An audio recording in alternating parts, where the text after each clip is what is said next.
Y'all, what's up? Welcome to Midday Manna. So today we're going to talk about preparing for our blessings. Sometimes God has a blessing for us, but he can't give it to us because we're not prepared for it. We're not ready for the blessing that he wants to give us. Sometimes we may want a new car, but the check engine light on the one we have, or we want a new house. We're not taking care of the house that we have, or we want this financial breakthrough, but we're not doing right with the money we have right now, or we want a blessing of healing, but we're not eating right. We're not taking care of our bodies as they are now. So this is about today. We're gonna prepare. We're gonna prepare for the blessings that God has for us because we want to keep doing what we've been doing and want God to be like, here, my child. It doesn't work like that. So we're gonna prepare. So we're gonna go into 2 Kings chapter 3. So we're talking about three kings right here. We got Joram, who is the king of Israel.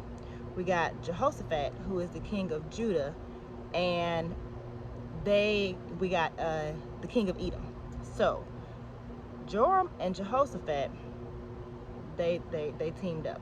So basically, Joram, king of Moab, they used to be friends. They supplied, the king of Moab used to supply stuff and raise sheep and things like that and supply the king of Israel with stuff.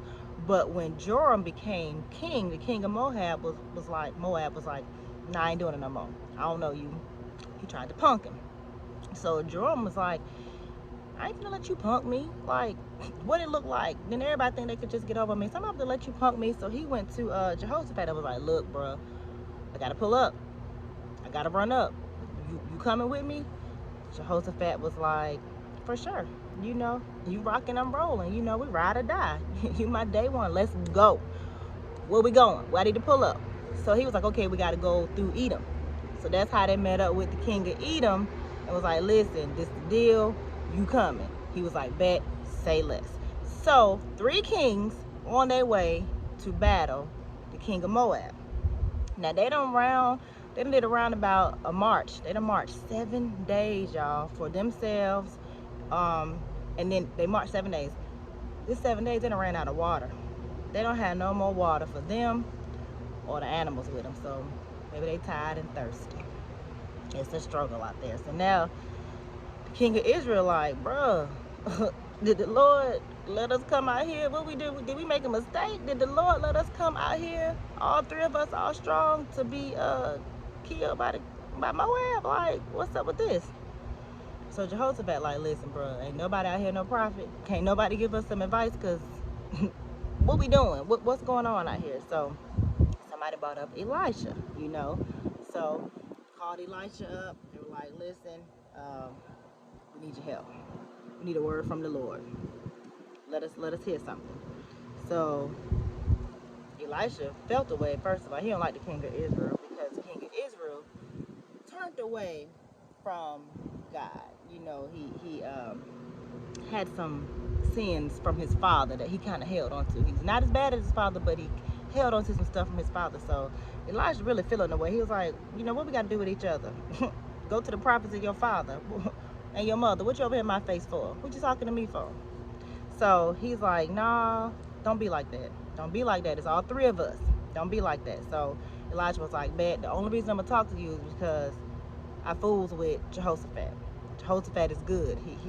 He was pleasing in the sight of the Lord. So he's like, the only reason I'm gonna do this is because of Jehoshaphat, not because of you. Let's be clear.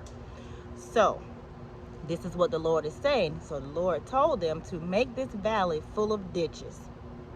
If you do this, you will see neither wind nor rain, yet this valley will be filled with water, and you and your cattle and your other animals will drink.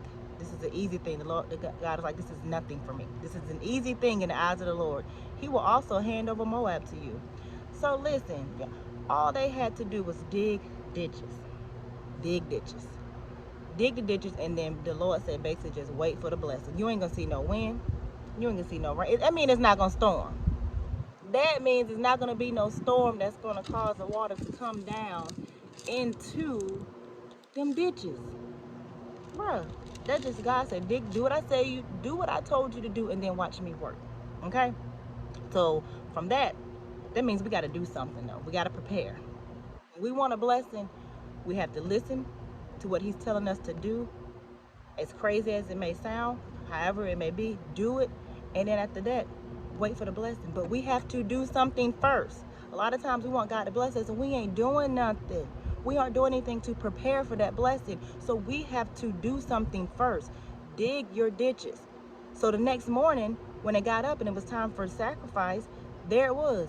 The water was flowing from the direction of Edom, and the land was filled with water. They acted out. They had faith. They believed. They did what he said to do. They prepared for their blessing, and then the blessing was given. Again, that abundance. Because I know it was way more water than what they needed. It was way more water than what they needed. And lastly, when they got up in the morning, the sun was shining on the water. To the Moabites across the way, the water looked like red blood. That's blood. They thought those kings must have fought and slaughtered each other. So they getting up, they looking, they think the three kings done killed each other because they think it's water. The Lord done made the water look bloody. So they done got up and tried to sneak in and go check it out because they thinking they killed each other. And boom, the sneak attack was on them because when they saw them, they all killed them. So they delivered them over to them that day. Y'all, prepare our ditches. Prepare your ditches. Whatever it is that you're asking for, whatever it is that you're believing, whatever it is that you've been praying for, start moving towards it. We have to do something. Whatever it is that he's been telling you to do it. Take action, have faith, and believe, and watch your blessings come. But again, we have to do something. We can't sit still. So what we gonna do? We're gonna dig our ditches. Dig your ditch for whatever it is. Dig your ditch for finance. Dig your ditch for health. Dig your ditch for relationships.